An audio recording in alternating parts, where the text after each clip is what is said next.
আমরা প্রায়ই ভাবি যা আনন্দ দেয় তাই সুখের চাবিকাঠি। নতুন ফোন কিনলাম, নতুন শহরে ঘুরতে গেলাম, পার্টিতে গেলাম, এই কাজগুলো আমাদেরকে আনন্দ দিচ্ছে বলে মনে হয়। কিন্তু এই আনন্দগুলো কি আমাদের স্থায়ী সুখ দেয়? খ্রিস্টপূর্ব 340 সালে জন্ম নেয়া গ্রিক দার্শনিক এপিকিউরাস বলেছিলেন, আনন্দ মানেই সুখ নয়।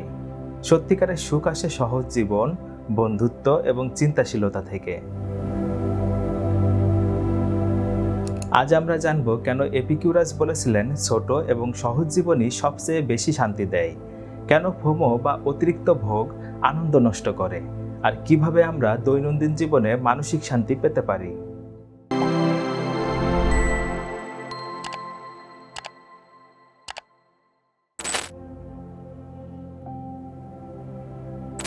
এপিকিউরাসের সময় মানুষ আনন্দকে কেবলমাত্র দ্রুত এবং মুহূর্তিক আনন্দ হিসেবে দেখত। যেমন নতুন কোনো জিনিস কেনা বা বড় বড় পার্টিতে যাওয়াকে তারা আনন্দ হিসেবে দেখত। কিন্তু সেই আনন্দ খুব দ্রুত শেষ হয়ে যেত, যার ফলে তারা স্থায়ী আনন্দ ভোগ করতে পারত না। এপিকিউরাস বলেছিলেন, সুখ মানে সবকিছু পেতে হবে এমন নয়। সুখ আসে তখন যখন আমরা জীবনের প্রয়োজনগুলো বুঝে তা মেনে চলতে পারি। যেমন পরিমিত খাওয়া, পর্যাপ্ত ঘুম আর নিজের কাজের প্রতি সন্তুষ্টি। অর্থাৎ আনন্দের অর্থ কেবল ভোগ নয়। সত্যিকারের আনন্দ আসে তখন যখন আমরা নিজের জীবনের সঙ্গে শান্তি পাই। এপিকিউরাস বিশ্বাস করতেন, বন্ধুত্ব হলো সুখের সবচেয়ে বড় উৎস। বন্ধুর সঙ্গে গল্প করা, খোলা মন নিয়ে কথা বলা, এটি আমাদের মানসিক চাপ কমায় এবং দীর্ঘস্থায়ী আনন্দ দেয়। ধরেন, দিনের শেষে আপনি আপনার বন্ধুদের সঙ্গে চা খাচ্ছেন, তাদের সঙ্গে হাসি ঠাট্টা করছেন, বিভিন্ন বিষয়ে পরামর্শ করছেন, এটাই প্রকৃত আনন্দ। ফেসবুক বা ইনস্টাগ্রামের হাজার হাজার লাইক নয়, বরং ব্যক্তিগত সংযোগই আমাদের প্রকৃত সুখ দেয়।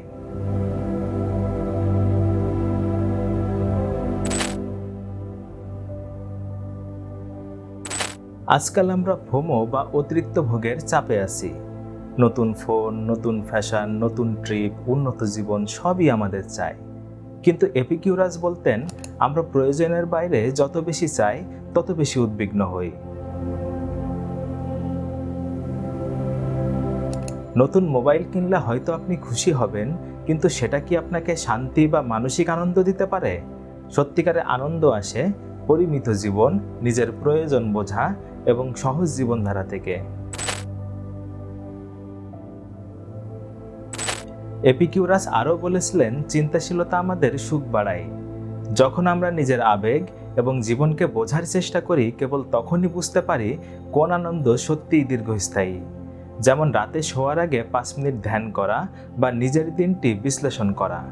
আজ আপনি কি করে আনন্দ পেয়েছেন? কোন জায়গায় অপ্রয়োজনীয় চিন্তায় আটকে গিয়েছেন?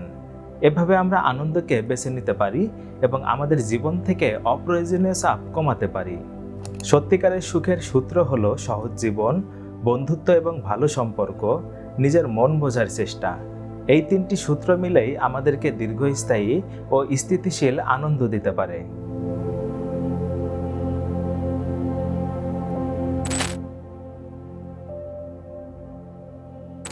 এপিকিউরাস আমাদের শেখান, সত্যিকারের সুখ আসে সহজ জীবন, বন্ধুত্ব এবং চিন্তাশীলতা থেকে। আপনি কি আপনার জীবনে এই 3টি বিষয় মানছেন? নিজের জীবনের ছোট ছোট আনন্দগুলো কি খুঁজে পাচ্ছেন? কমেন্ট বক্সে আপনার মূল্যবান মতামত জানাতে ভুলবেন না। আজকের আলোচনা এতটুকুই। ভিডিওটি ভালো লাগলে লাইক দিন আর চ্যানেলটি সাবস্ক্রাইব করতে ভুলবেন না। নতুন কোনো অজানা দর্শন নিয়ে দেখা হবে পরবর্তী কোনো ভিডিওতে। সেই পর্যন্ত সবাই ভালো থাকুন। ধন্যবাদ।